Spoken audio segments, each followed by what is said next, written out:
আজকে যে হিয়ারিং হলো সেটাতে প্রথমেই আমরা দেখলাম চিফ জাস্টিস আজকে বললেন কি কলকাতা হাইকোর্টে চিফ জাস্টিস একটা রিপোর্ট পাঠিয়েছেন, সেটাতে বলা হয়েছে আজ থেকে কলকাতায় 19টা ট্রাইব্যুনাল ফাংশন করতে স্টার্ট করেছে।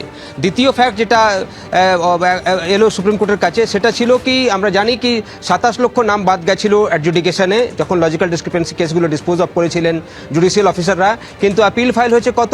আপিল ফাইল হয়েছে 34,35,174, অর্থাৎ 34,35,174 আপিল 11 তারিখ অব্দি ফাইল হয়েছে ট্রাইব্যুনালগুলোতে।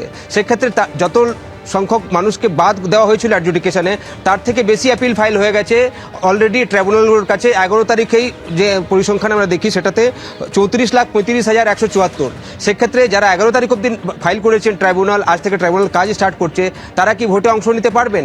প্রথমে শ্যাম দেওয়ান এটা বলেন কি আপনি অনুরোধ করেন সুপ্রিম কোর্টের কাছে যে সুপ্রিম কোর্ট যেন ইলেকশন কমিশনকে নির্দেশ দিক কি তারা একটা সাপ্লিমেন্টারি লিস্ট রিলিজ করবে এবং তাদের যাদের যাদের নাম ক্লিয়ার হয়ে যাচ্ছে ট্রাইব্যুনালের তরফ থেকে তারা ভোটে অংশ নিতে পারবেন।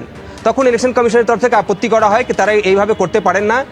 ভোটার লিস্ট বানানো একটা আপডেটেড প্রসেস থাকে, অনগোয়িং প্রসেস থাকে। ভোটার লিস্ট তারা আপডেট করতেই থাকেন যত নতুন ভোটার আসবেন, এলিজিবল ভোটার। কিন্তু ভোটে অংশ নিতে তারাই পারবেন যাদের নাম 6 তারিখ অর্থাৎ প্রথম দফার জন্য ফ্রিজ হয়ে গেছে এবং 9 তারিখ দ্বিতীয় দফার জন্য যে ভোটার লিস্ট ফ্রিজ হয়ে গেছে সেই অনুযায়ী তারা ভোট করাবেন।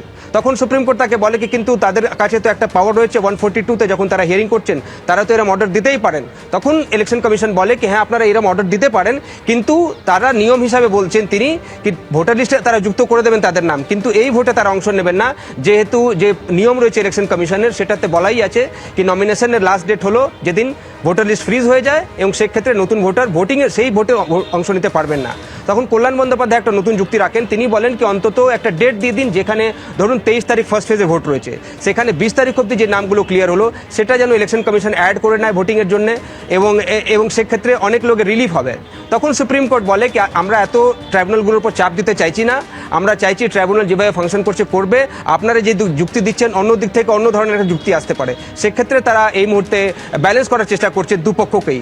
এবং তখন দেখলাম কোর্ট উঠে যায় এবং তবে এরা ভোট দিতে পারবেন কি পারবেন না। এখন আইনজীবীরা যারা ছিলেন তারা বলছেন যে যেহেতু লিখিতভাবে কোনো অর্ডার দেয়নি সুপ্রিম কোর্ট আজকে যখন কোর্ট রাইজ করছিল, যখন লিখিত অর্ডার আসবে তখন তারা জানতে পারবেন কি এই পার্টটাকে অর্ডারের মধ্যে রাখা হয়েছে কি হয়নি।